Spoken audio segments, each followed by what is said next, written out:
لا حول ولا قوة إلا بالله العلي العظيم.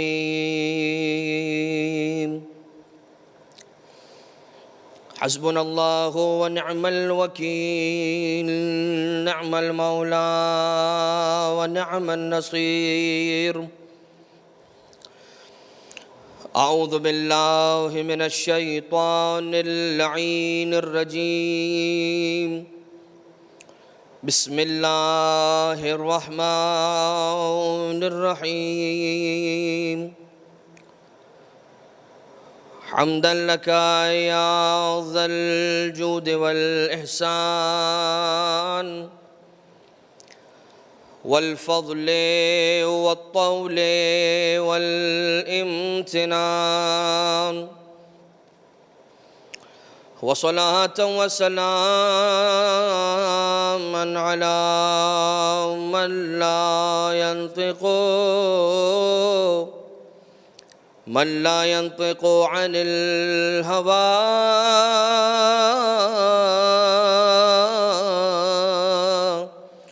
إن هو إلا وحي يوحى.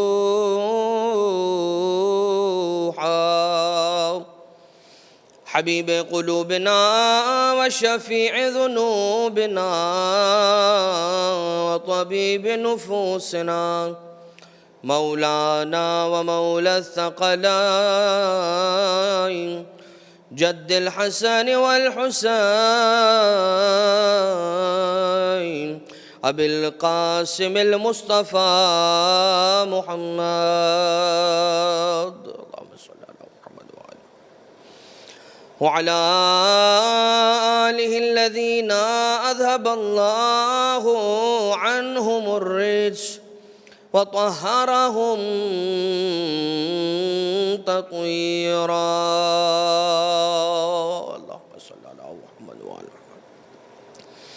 لا سيما على الإمام المنتظر والحجة الثاني عشر، واللعنة الدائمة الباقية على أعدائهم ومنكري فضائلهم وغاصبي حقوقهم من الأزل إلى قيام يوم الدين.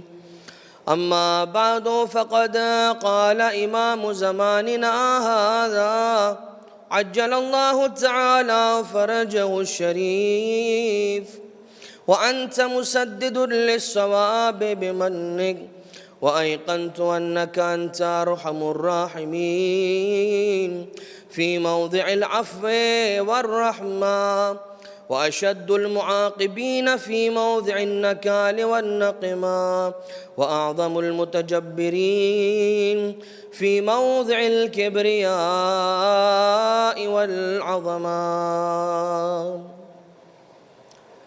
مومنین اور مومنات، ماہ رمضان المبارک کی شبیں ایک کے بعد ایک گزرتی چلی جا رہی ہیں، اور ابھی ابھی وہ رات آئی تھی کہ جب ماہ رمضان کا چاند افق عالم پر نمودار ہوا تھا۔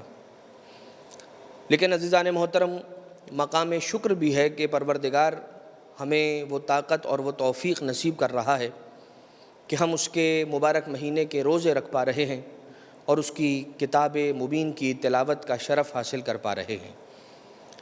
عزیزان محترم، دعائے افتتاح کی شرح کے عنوان سے جو گفتگو آپ کے سماعتوں کے نظر مسلسل کی جا رہی ہے، اس میں ہمارا سلسلہ جس جملے تک پہنچا تھا وَأَعْظَمُ الْمُتَجَبِّرِينَ فِي مَوْضِعِ الْكِبْرِيَاءِ وَالْعَظَمَةِ، اور اس کے بعد پھر مولا کا یہ ارشاد کہ اللہم اذن لی فی دعائک و مسئلتک، اے خدا تو نے ہی ہمیں اجازت دی کہ ہم تجھ سے دعا کو طلب کریں اور تجھ سے سوال کریں۔ فاسمع یا سمیع مدحتی، اے سننے والے پس میری مدحت کو، میری حمد و ثنا جو میں تیرے لیے کر رہا ہوں اسے سن لے۔ وَأَجِبْ یا رحیم و دعوتی، اور میری دعا کو اے خدا مستجاب کر لے۔ وَأَقِلْ یا غفور و اسرتی، اور میرے بہت سارے گناہ، میری بہت ساری لغزشیں اے خدا معاف کر دے۔ اس کے بعد پھر مولا یہ ارشاد فرماتے ہیں فَكَمْ يَا إِلَٰهِ مِن قُرْبَةٍ قَدْ فَرَّجْتَهَا، اے پالنے والے، اے میرے سردار، اے میرے والی، کتنی ہی ایسی کرب تھی، کتنی ہی ایسی بلائیں تھیں، کتنی ہی ایسی مصیبتیں تھیں کہ جسے تو نے مجھ سے دور کر دیا۔ فَكَمْ يَا إِلَٰهِ مِن قُرْبَةٍ قَدْ فَرَّجْتَهَا، یہاں پر جملہ یہ نہیں ہے کہ قد فرجتها، بلکہ جملہ یہ ہے کہ قد فرجتها، کہ تو نے شدت کے ساتھ اور تیزی کے ساتھ اور بہت جلدی تو نے اس کرب کو، اس مصیبت کو مجھ سے دور کر دیا۔ کرب، غم اور ہم، یہ تین وہ الفاظ ہیں کہ جو غموں اور مصیبتوں کے لیے عربی زبان کے اندر استعمال کیے جاتے ہیں، اور تینوں ہی الفاظ کے معنی الگ الگ ہیں۔ من جملہ کرب ایک ایسی مصیبت کو کہا جاتا ہے، ایک ایسی بلا کو کہا جاتا ہے کہ جس سے نکلنے کا راستہ انسان کو معلوم نہ ہو۔ ہم ایک ایسے غم کو کہا جاتا ہے کہ جس کے اندر انسان اگر خدا نخواستہ مبتلا ہو جائے تو پھر وہ اتنا زیادہ اس کے اندر پھنس کر رہ جاتا ہے، اور اس مصیبت کی وجہ سے اس کی زندگی پر اتنا اثر پڑتا ہے کہ وہ خوش نہیں رہ پاتا۔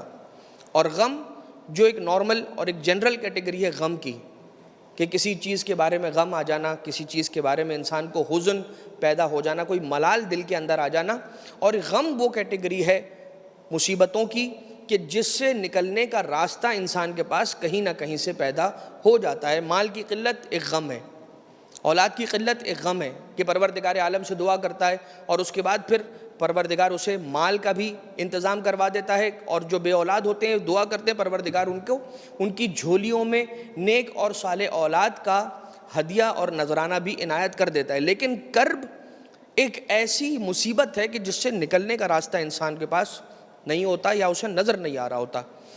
اچھا، کرب کی بات جب آپ کریں گے تو کرب صرف عام انسانوں کے لیے نہیں، بلکہ کرب وہ غم اور وہ مصیبت ہے کہ جس کے اندر خود انبیاء کرام بھی مبتلا رہے ہیں۔ آپ دیکھ لیجئے، حضرت ایوب علیہ السلام ہو، یا حضرت یوسف علیہ السلام ہو، یا حضرت یونس علیہ السلام ہو، یا حضرت آدم علیہ السلام ہو، یا حضرت نوح علیہ السلام ہو، یہ جتنے بھی انبیاء ہیں کہ جو نبی کسی نہ کسی کرب اور مصیبت سے گزرا ہے، اور قرآن کریم کے اندر اس نبی کی مصیبت کو کرب کی ٹرمینالوجی اور کرب کے ورڈ سے ڈیفائن کیا گیا ہے۔ جس طرح سے حضرت نوح علیہ السلام ہے، اب یہاں پر ذرا رک کر ایک نبی حضرت نوح علیہ السلام کے کرب کے بارے میں ڈسکس کریں۔ ان کا کرب کیا ہے؟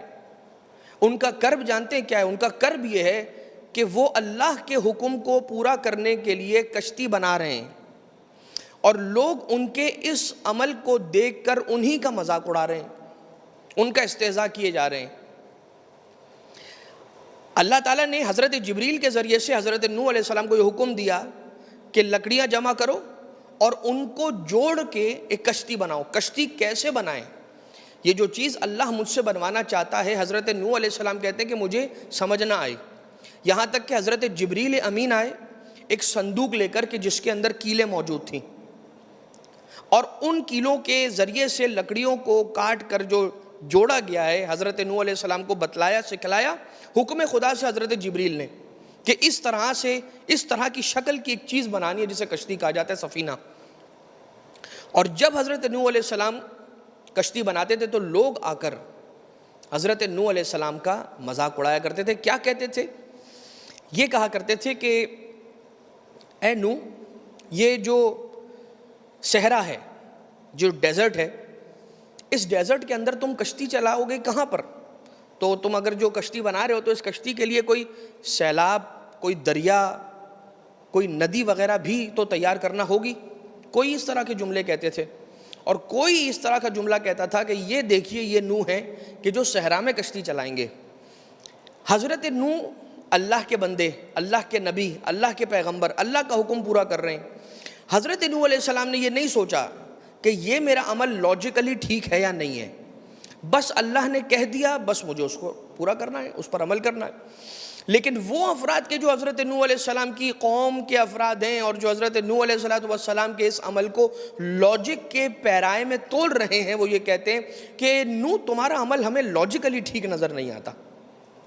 تو یہ بات ہو گئی کہ جو ہر چیز کی لاجک تلاش کرتے ہیں، وہ ایک بات ضرور یاد رکھیں کہ جب لاجک حکم خدا سے ٹکرائے گی تو جیت حکم خدا کی ہوگی، لاجک کی نہیں ہوگی، اس لیے کہ لاجک کو خود خلق کرنے والی ذات اسی رب ذوالجلال کی ہے۔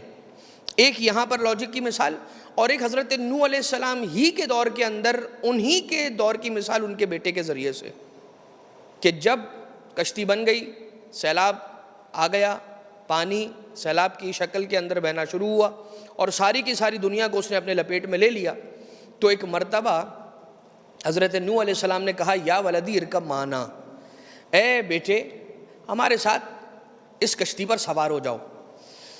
تو بیٹا بھی کس کا ہے؟ نوح کا علیہ السلام، نبی کا بیٹا، یہ کہتا ہے کہ سآوی الی الجبل یعصمونی من الماء، بابا یہ آپ جو پہاڑ دیکھ رہے ہیں یہ پہاڑ ہے وہ کہ جو مجھے بچا لے گا اس سیلاب سے۔ اب اگر آپ یہاں پر اس کو ہسٹوریکلی انالائز کریں تو وہ پہاڑ کے جس پہاڑ کی طرف حضرت نوح کے بیٹے نے اشارہ کیا تھا، وہ پہاڑ اس دنیا کا ہائیسٹ پیک تھا اس دور کے اندر، اس سے اونچا پہاڑ اس دنیا کے اندر کوئی نہیں تھا، اور جتنے افراد تھے وہ سب جانتے تھے کہ اس دنیا کا ہائیسٹ پیک جو ہے وہ یہی پہاڑ ہے، کوہ جودی کے اعتبار سے جسے کہا جاتا ہے۔ تو کہا کہ سآوی الی الجبل یعصمونی من الماء، یہی وہ پہاڑ ہے جو مجھے بچا لے گا۔ اور جیسے ہی وہ یہ کہہ کر حضرت نوح سے جدا ہوا، اس پہاڑ پر چڑھا تو اللہ کی تجلی ہوئی اس پہاڑ کی جانب، اور اللہ کی یعنی ہاتف غیبی کی یہ صدا آئی کہ اے پہاڑ، اے جبل، کیا تو میرے اس نافرمان بندے کو اپنی پشت پر پناہ دے گا؟ کیا تو اسے سیف گارڈ کرے گا؟ اور یہ تجلی پروردگار کا آنا تھا کہ وہ پہاڑ ٹوٹ کر ریزہ ریزہ ہوا، اور اس کے ٹکڑے شہر کوفہ سے بھی کئی کلومیٹر آگے تک پھیل گئے، اور وہ پہاڑ ریزہ ریزہ ہو گیا، ختم ہو گیا، اور وہ نوح علیہ السلام کا بیٹا کہ جس کا نام تاریخ میں کنعان ملتا ہے، وہ ختم ہو کر رہ گیا، بھسم ہو کر رہ گیا۔ تو کیا سمجھ میں آئی بات؟ کہ انسان اپنی عقل کو اگر بہت کچھ سمجھتا ہے تو وہ ایک بات ضرور یاد رکھے کہ اپنی عقل کو حکم خدا کے سامنے مقابلے پر لا کر نہ کھڑا کرے، اس لیے کہ لاجک پیچھے رہ جاتی ہے، حکم خدا آگے نکل جاتا ہے۔ فَكَمْ يَا إِلَٰهِ مِن قُرْبَةٍ قَدْ فَرَّجْتَهَا، کتنی ہی ایسی بلائیں تھیں، کتنی ہی ایسی مصیبتیں تھیں اے خدا کہ جنہیں تو نے مجھ سے دور کر دیا، مگر میں تو انسان ہوں، میں نے تو شکر اتنی آسانی سے نہیں کرنا ہوتا، میں تو پھر بھی شکایت ہی کرتا ہوں۔ جب گھر کے اندر ناشتہ ملنے میں دیر ہو جاتی ہے، اگر 2 منٹ دیر ہو جائے، 3 منٹ دیر ہو جائے، تو میں بہت شکایت کرتا ہوں کہ آج مجھے ناشتہ ملنے میں اتنی دیر کیوں ہوئی، مجھے ناشتہ 7:05 پر مل جانا چاہیے تھا، اس وقت 7:10 ہوئے ہیں، آپ کو پتہ نہیں ہے میرا وقت کتنا قیمتی ہے۔ لیکن جب وہ اپنے گھر سے نکلا، کوئی بھی وجہ تھی، چاہے روٹی جل گئی، چاہے پراٹھا جل گیا، چاہے کھانا صحیح سے نہیں ملا، یا جو بھی تاخیر کی وجہ ہوئی، اسے گھر سے نکلنے میں 5 منٹ کی تاخیر ہوئی، ڈیلے ہوا، اور جب وہ اپنے گھر سے نکلا ہے 5 منٹ کی تاخیر سے، تو جیسے ہی وہ دوسرے سگنل پر پہنچا ہے تو اس نے کیا دیکھا کہ راستہ بلاک ہے۔ کیوں راستہ بلاک ہے؟ کہا ابھی کچھ دیر پہلے یہاں پر بہت بڑا حادثہ ہو گیا جس کے اندر کئی 100 افراد اپنی جان گنوا بیٹھے۔ اب کیا کہے گا؟ اس کے معنی یہ ہوئے کہ انسان، اللہ نے کیا امام مولا کیا ارشاد فرمائے، کم یا الہی من قربت قد فرجتہا، اے اللہ کتنی ہی برائیاں ایسی تھیں کہ جو مجھ تک آنے سے پہلے ہی تو نے انہیں مجھ سے دور کر دیا، مجھے ان برائیوں کو مجھ تک پہنچنے بھی نہ دیا اور انہیں پہلے ہی مجھ سے دور کر دیا۔ کم یا الہی من قربت قد فرجتہا ومن ہموم قد کشفتہا، اور کتنے ایسے ہم تھے، ایک تو کیٹیگری ہے کرب کی، ایک کیٹیگری ہے ہم کی، اور ایک کیٹیگری ہے غم کی۔ اچھا اب اس کا یہ معنی نہیں ہے جو میں نے مثال دی ہے اس کی وجہ سے یہ نہ ہو کہ گھر میں بلا وجہ لوگوں کو اور مومنین کو دیر سے ناشتہ اور کھانا ملنا شروع ہو جائے۔ ہم نے از راہ مثال، از باب مثال ایک بات عرض کی تھی۔ الحمدللہ، اللہم فکم یا الہی من قربت قد فرجتہا ومن ہموم قد کشفتہا، کچھ ایسی چیزیں ہیں کہ جو ہم لے کر آتی ہیں، کچھ ایسی چیزیں ہیں کہ جو ہموں کو دور کر دیتی ہے۔ روایتیں بیان کرتی ہیں اس اعتبار سے کچھ تفصیل، اور وہ تفصیل تو بہت زیادہ ہے، میں ساری کی ساری باتیں تو آپ کی خدمت میں عرض نہیں کر سکوں گا اس عنوان پر، لیکن ہم انسان جو گناہ انجام دیتا ہے، ظہر الفساد فی البر والبحر بما کسبت ایدی الناس، زمین پر جتنی خشکی کی جگہیں اور جتنی تری کی جگہیں، دونوں ہی جگہوں پر فساد ظاہر ہو گیا، بما کسبت ایدی الناس، اللہ کی طرف سے نہیں، فساد کا سبب اللہ نہیں ہے بلکہ انسان کے وہ اعمال ہیں جو اس نے اپنے ہاتھوں سے انجام دیے ہیں۔ ظہر الفساد فی البر والبحر بما کسبت ایدی الناس، یہ جو فساد پھیلا ہے اس فساد کی وجہ اللہ کی ذات نہیں ہے، اس فساد کی وجہ انسان کے اپنے اعمال ہیں کہ جن کی وجہ سے یہ فساد ظاہر ہو گیا۔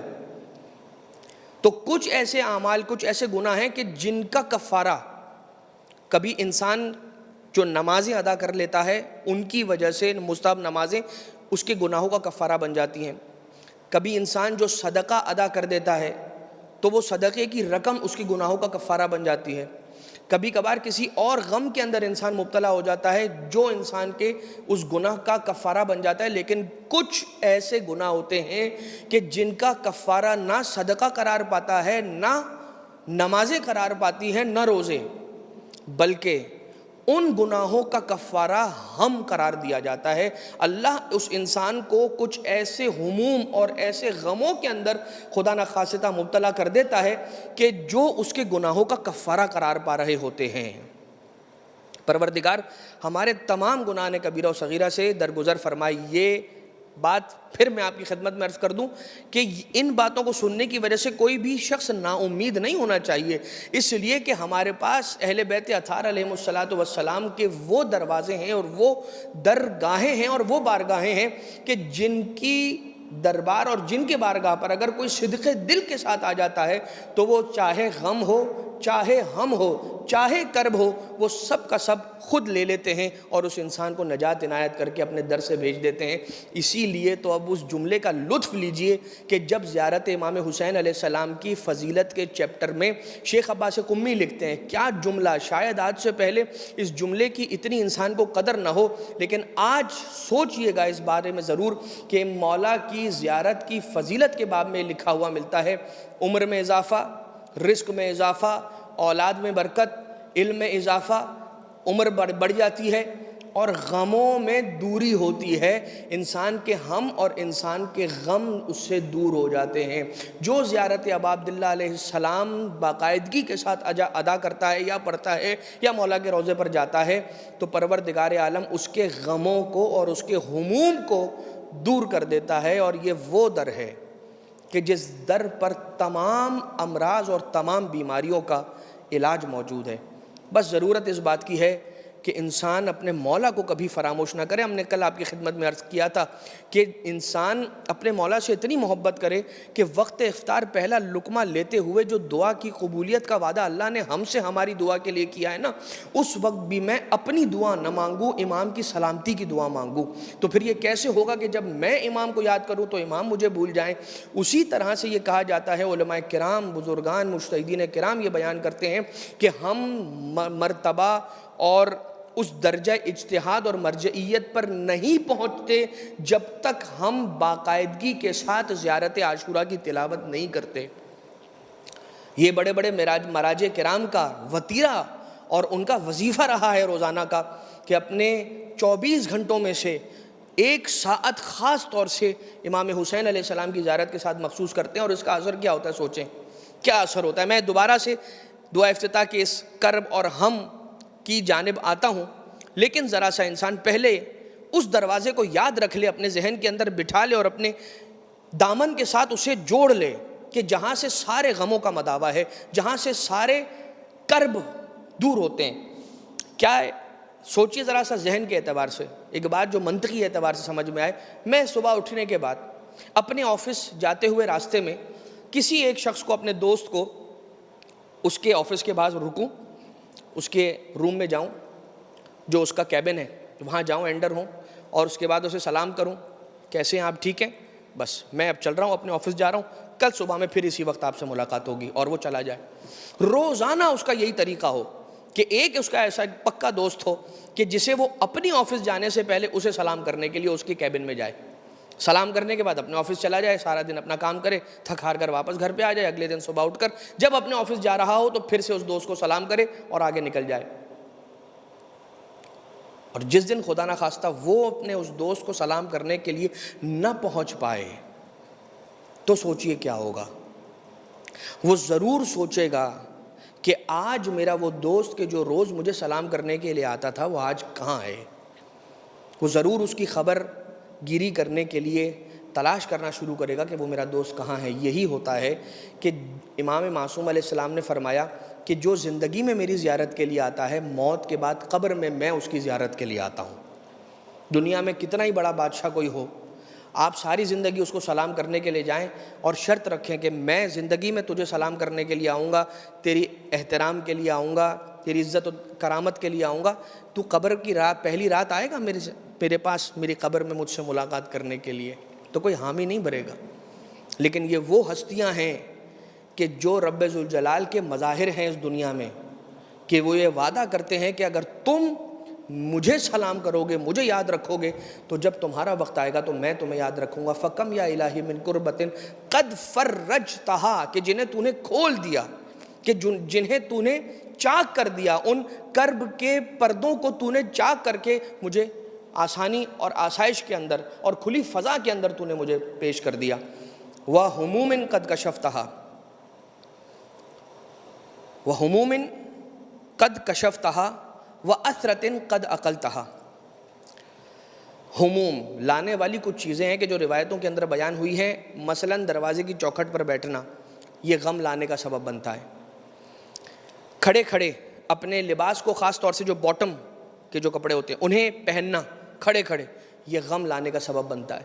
یہ روایت کے اندر خود مولا کائنات علیہ السلام کی روایت ہے کہ جس میں مولا ارشاد فرماتے ہیں کہ غم کیوں آئے گا، میں دروازے کی چوکھٹ پر جا کر تو نہیں بیٹھا، میں نے کھڑے کھڑے لباس کو تو زیب تن نہیں کیا، میں نے اپنے کرتے کے دامن یا عبا کے دامن سے اپنے ہاتھ اور اپنے چہرے کو مس اور پوچھا تو نہیں ہے، یعنی کہ اپنے کرتے کے دامن سے اپنے ہاتھ دھونے کے بعد اسے پوچھنا، ٹاول کی جگہ پر اپنے کرتے کے دامن کو استعمال کرنا اپنے فیس کو پوچھنے کے لیے یا اپنے ہاتھوں کو پوچھنے کے لیے، اس سے بھی غم آتا ہے۔ اور کچھ اور چیزیں ہیں کہ جو غم کو لے کر آتی ہیں، لیکن جہاں پر اہل بیت اطہار نے غم آنے والی چیزیں بتائی ہیں کہ جو غم لانے کا سبب بنتی ہیں، وہیں پر اہل بیت اطہار نے وہ بھی چیزیں بتائی ہیں کہ جو غم دور کرنے کا سبب بنتی ہیں، وہ اعمال کہ جن سے غم دور ہوتے ہیں۔ مثلا اگر خدا نخواستہ کوئی کسی غم کے اندر مبتلا ہے تو وہ سب سے پہلے جائے اور اپنے چہرے پر ٹھنڈا پانی ڈالے کہ جس کے بعد اس کا غم دور ہوگا۔ ایک یہ بات۔ دوسری بات، 3 ایسی خاص چیزیں ہیں کہ جن کے ذریعے سے غموں کی دوری کا اہل بیت اطہار نے مداوا بتایا ہے اور اس کی دوا بتائی ہے۔ ایک پانی، دوسرا گرینری، یعنی کہ ہری چیزوں کو دیکھنا اپنی نگاہوں سے، اپنی آنکھوں سے کسی گارڈن کے اندر چلے جانا، کسی سرسبز و شاداب جگہ پر چلے جانا اور وہاں جا کر بیٹھنا اور سرسبزی اور شادابی کو دیکھنا، یہ انسان کے غم کو دور کرنے کا باعث بنتا ہے۔ اور تیسری الوجہ الحسن، خوبصورت چہرے کو دیکھنا، یہ بھی انسان کے غم کو دور کرنے کا سبب بنتا ہے۔ مجھے معلوم ہے یہ بات سنتے ہی میرے جو جوان بھائی ہیں وہ مجھ سے کیا کہیں گے، لیکن ایک بات یاد رکھیے گا کہ یہ جو خوبصورت چہرہ دیکھنے کا جو اہل بیت اطہار نے بتایا ہے دوا کے طور پر غموں کو دور کرنے کے لیے، یہ حلال کے دائرے کے اندر رہتے ہوئے ہو، حرام کے دائرے کے اندر شامل نہ ہو جائے۔ خیر، یہ 3 باتیں ہو گئیں۔ اور ایک دعا جو تعلیم فرمائی اہل بیت اطہار نے، کون سی دعا؟ وہ دعا کہ جو حضرت یونس علیہ السلام نے شکم ماہی میں طلب کی تھی پروردگار عالم سے، کہ جب وہ اندر محبوس تھے 40 دنوں کے لیے، اور وہ دعا یہی تھی، لا الہ الا انت سبحانک انی کنت من الظالمین۔ تو اس میں غم کا ذکر کیا ہے، کہاں ہے؟ قرآن کریم کی آیت پوری پڑھیے تو آپ کو پتہ چل جائے گا کہ اللہ نے کیا ارشاد فرمایا۔ حضرت یونس علیہ السلام کی دعا تو یہ ہے، اس دعا پر اللہ کا جواب کیا ہے وہ قرآن کریم کے اندر جو افراد نماز غفیلہ پڑھتے ہیں وہ بہت اچھی طرح سے اس جملے کو جانتے ہیں۔ فاستجبنا لہ ونجیناہ من الغم، بس ہم نے اس کی دعا کو مستجاب کیا اور اسے نجات دی غم سے، اور صرف یونس کو نجات نہیں دی، وَكَذَلِكَ نُنْجِي الْمُؤْمِنِينَ، اور اسی طرح سے ہم ہر اس مومن کو نجات دیں گے کہ جو اس دعا کی تلاوت کرے گا۔ لہٰذا اہل بیت اطہار علیہ السلام نے فرمایا کہ اپنے غموں کو دور کرنے کے لیے لا الہ الا انت سبحانک انی کنت من الظالمین، خود یہ جملہ ایسا جملہ ہے کہ جو رازوں میں سے ایک راز ہے، اس لیے کہ ایک تو لا الہ الا اللہ، اس کے اندر لا الہ الا انت، لا الہ الا اللہ ایک ایسا جملہ ہے کہ جس کے بارے میں امام معصوم علیہ السلام سے جب پوچھا گیا تو انہوں نے فرمایا کہ لا الہ الا اللہ کی قیمت جانتے ہو؟ کہا زمین و آسمان میں سب سے وزنی شے اور سب سے وزنی ذکر اگر کوئی ہے تو وہ لا الہ الا اللہ ہے، کہ جس کا وزن عرش سے بھی زیادہ ہے۔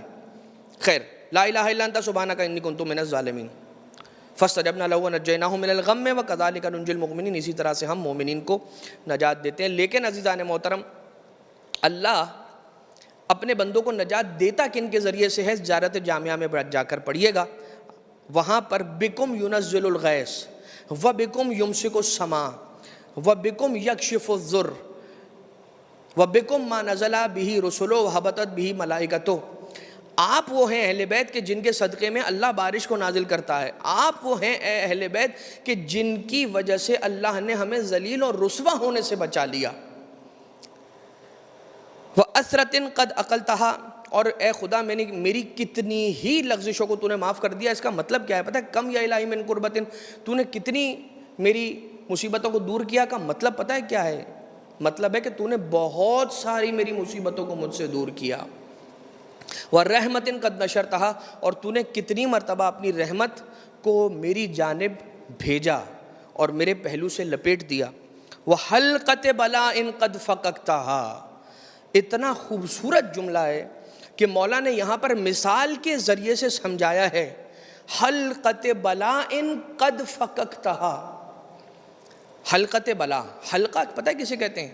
حلقہ کہتے ہیں ایک کڑے کو، اور کڑے کی شکل جو ہوتی ہے وہ کیسی ہوتی ہے؟ ہر طرف سے بند ہوتا ہے۔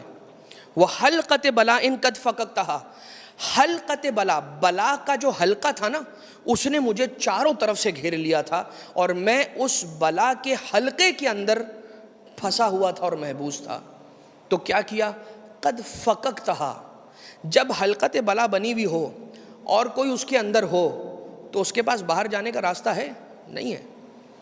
تو یہاں پر پروردگار عالم نے کیا کیا؟ قد فککتہا، اسے توڑ دیا، اسے کھول دیا اور میرے لیے ایک ایگزٹ ڈور بنا دیا کہ میں بلا سے نکل کر باہر آ جاؤں۔ مولا امیر کائنات حل علیہ مشکلات آقا علی ابن ابی طالب علیہ السلام مولا ارشاد فرماتے ہیں ادفعوا البلاء عنکم بالدعاء، یاد رکھو بلاؤں کو اپنے اوپر سے اور اپنے اہل و عیال کے اوپر سے دور کرنے کے لیے دعا کا سہارا لو، دعا کے ذریعے سے بلاؤں کو اپنے آپ سے اور اپنے اہل و عیال سے دور کر دو۔ دعا سلاح المومن ہے مولا کائنات کے بقول۔ ہم اور آپ اس دعا کو، جو کہ دعا ہے ایک مومن کا ہتھیار ہے، اس کو ہتھیار کے طور پر کتنی مرتبہ استعمال کرتے ہیں؟ کیوں ایسا نہیں ہوتا کہ جب ہم کسی مصیبت میں آ جائیں تو مصلی عبادت بچھا کر قبلہ رخ ہو کر دعا کے لیے ہاتھوں کو اٹھا دیں؟ چھٹے امام علیہ السلام ارشاد فرماتے ہیں کہ اگر کوئی شخص کسی مصیبت کے وقت وضو کرے، مصلی بچھائے، 2 رکعت نماز ادا کرے اور نماز کے اختتام پر ہم محمد و آل محمد پر درود بھیجنے کے بعد پروردگار عالم کی بارگاہ میں دست دعا کو بلند کر کے اگر کوئی سوال کرے اور اگر اس کی کوئی دعا رد ہو جائے تو وہ مجھ جعفر صادق علیہ السلام کے پاس آئے اور ان سے سوال کرے اور انہیں ذمہ دار قرار دے۔ امام علیہ السلام نے کس یقین کے ساتھ بیان کیا، اور ہمیں اللہ تعالیٰ کی بارگاہ کی دعا پر کتنا یقین ہے۔ بس عزیزان محترم، میں نے آج کی حد تک اپنی اس گفتگو کو یہاں پر روکا۔ وحلقۃ بلاء قد فککتہا پر بات رک رہی ہے، اور کل انشاءاللہ الحمدللہ الذی لم یتخذ صاحبۃ ولا ولدا، کہ حمد ہے اس خدا کے لیے کہ جس کا کوئی پارٹنر، کوئی صاحب یا اس کی کوئی اولاد نہیں ہے۔ وہ وحدہ لا شریک ہے، کوئی اس کا شریک نہیں ہو سکتا، وہ یکتا ہے، وہ وحدہ لا شریک ہے۔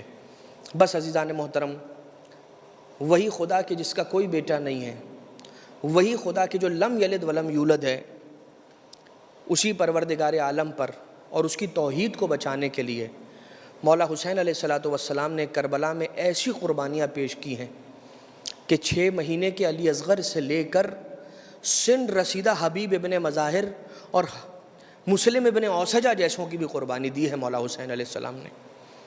اور کیسوں کی قربانی دی ہے وہ سمجھنے کے لیے ایک ہی جملہ، ابھی تو جوانان بنی ہاشم کی بات نہیں ہے اس جملے کے اندر، صرف مولا کے باوفا اصحاب کی بات ہے کہ مولا فرماتے ہیں کہ مجھے ایسے اصحاب ملے، ایسے دوست ملے کہ جیسے ساتھی نہ میرے بابا علی مرتضیٰ کو ملے، نہ میرے نانا رسول خدا کو ملے.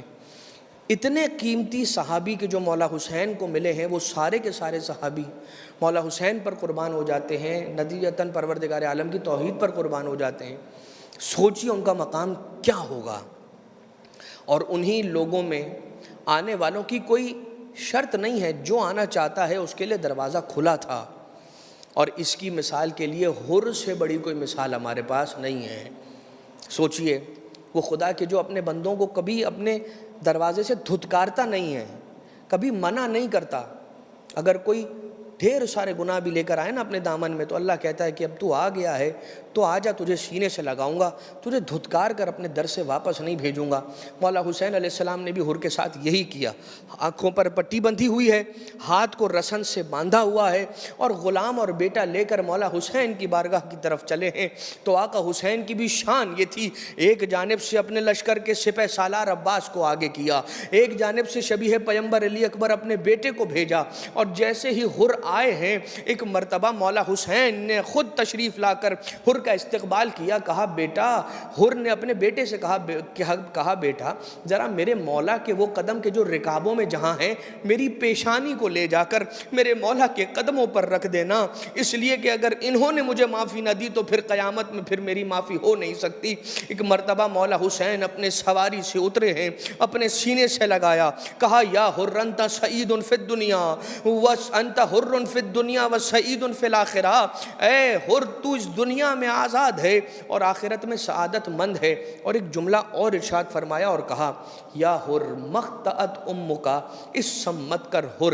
اے حر تیری ماں نے تیرا نام حر رکھ کے کوئی غلطی نہیں کی ہے. جناب حر کو مولا نے اپنے سینے سے لگایا، اپنا بھائی بنایا. اور اس کے بعد ایک جملہ غربت سے بھرا ہوا وہ کہا حر آج تیرا آقا خوش ہے کہ تو جنت کا راہی بن گیا، اور وہیں پر آج تیرا مولا اس لیے غمگین ہے کہ اتنا غریب ہو گیا کہ اپنے مہمان کو پیش کرنے کے لیے حسین کے پاس ایک کوزہ آب بھی موجود نہیں ہے.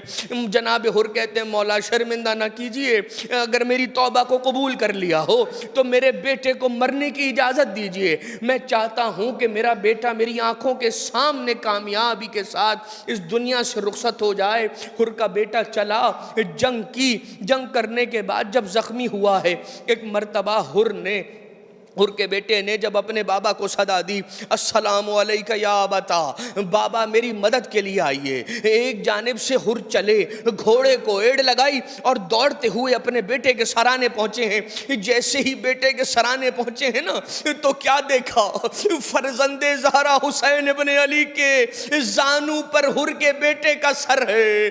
جیسے ہی مولا حسین نے حر کو دیکھا کہنے لگے حر تم بھلا کیوں آ گئے؟ ارے جوان لاشا ہے، بوڑھا باپ ہے، بوڑھے باپ جوان لاشیں نہیں اٹھایا کرتے.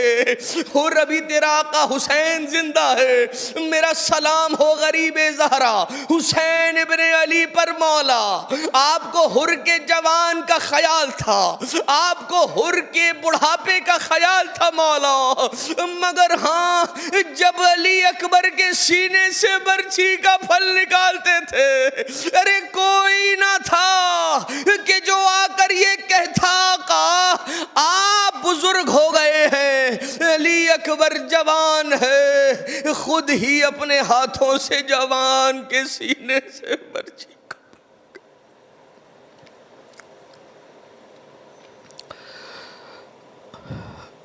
الا ولعنت اللہ علی القوم الظالمین وسيعلم الذین ظلموا آل محمد ای منقلب ینقلبون. پروردگارہ ہماری اس عبادت کو اپنی بارگاہ سے مقبول و منظور فرما. پروردگارہ یہ توسل اس کا ثواب امام زمانہ علیہ السلام کی بارگاہ میں ایصال فرما۔ قلب ناظرین امام زمانہ کو ہم سب سے راضی و خوشنود فرما۔ امام کے صدقے میں مومنین اور مومنات کی مشکلات کو حل فرما۔ امام کے صدقے میں مومنین اور مومنات کی جائز شرعی حاجات کو روا فرما۔ مولا امام زمانہ کے صدقے میں جتنے بھی افراد اس دنیا کے اندر کہیں سانسیں لیتے ہیں، مخلوق خدا پروردگار تمام کو اس وبائی مرض سے محفوظ فرما۔ اے خدا تجھے واسطہ وطن عزیز کو تمام آفات ارضیہ و سماویہ سے محفوظ فرما۔ اے خدا جتنے بھی مریض الاحوال ہیں تمام کو شفائے کلی عنایت فرما۔ امام کی تعلیمات کے مطابق ہمیں اپنے گھروں کے ماحول کو ڈھالنے کی توفیق عنایت فرما۔ امام کے آبان و انصار میں ہمارا شمار فرما۔ ربنا تقبل منا انکا انت السمیع العلیم۔ ایک سورہ فاتحہ کی تلاوت کی گزارش ہے مرحوم حسین محمد علی مولو اور ان کے خاندان کے تمام مرحومین، مرحومہ خیر النساء رحمت اللہ ماؤجی اور ان کے خاندان کے تمام مرحومین، مرحومہ کلثوم بائی عبداللہ سومجی، مرحوم اکبر فاضل دھیرانی، مرحوم قاسم علی محمد علی دینا، مرحومہ فاطمہ بائی جمعہ لاڈک، مرحوم منیر احمد شریف، مرحومہ معصومہ بائی علی محمد وسرام، مرحومہ ممتاز بانو برکت علی نایانی، مرحوم حیدر علی عبدالحسین ماؤجی، مرحومہ زینب بائی رجب علی کھاکو، مرحوم رجب علی حسن علی راجانی اور ان کے خاندان کے تمام مرحومین، مرحومہ زہرا بانو ولی محمد اور ان کے خاندان کے تمام مرحومین، مرحومہ فاطمہ بانو ولی محمد اور ان کے خاندان کے تمام مرحومین، مرحوم رمضان علی ولی محمد اور ان کے خاندان کے تمام مرحومین، مرحوم یوسف علی ابراہیم سابو والا اور ان کے خاندان کے تمام مرحومین، مرحوم مرتضیٰ فدا حسین کنانی بانیان مجلس کے تمام مرحومین، کل مرحومین مومنین، مرحومات مومنات، شہدائے ملت جعفریہ، مراجع کرام اور وہ مومنین مومنات خصوصیت کے ساتھ کہ جن پر فاتحہ پڑھنے والا کوئی نہ رہا، رحم اللہ من قرأ الفاتحہ۔ بسم اللہ الرحمن الرحیم، الحمدللہ رب العالمین، الرحمن الرحیم، مالک یوم الدین، ایاک نعبد و ایاک نستعین، اہدنا الصراط المستقیم صراط الذین انعمت علیہم غیر المغضوب علیہم ولا الضالین۔ اللہم اغفر للمؤمنین والمؤمنات والمسلمین والمسلمات الأحياء منهم والأموات، تابع بيننا وبينهم بالخيرات إنك مجيب الدعوات إنك على كل شيء قدير برحمتك يا أرحم الراحمين۔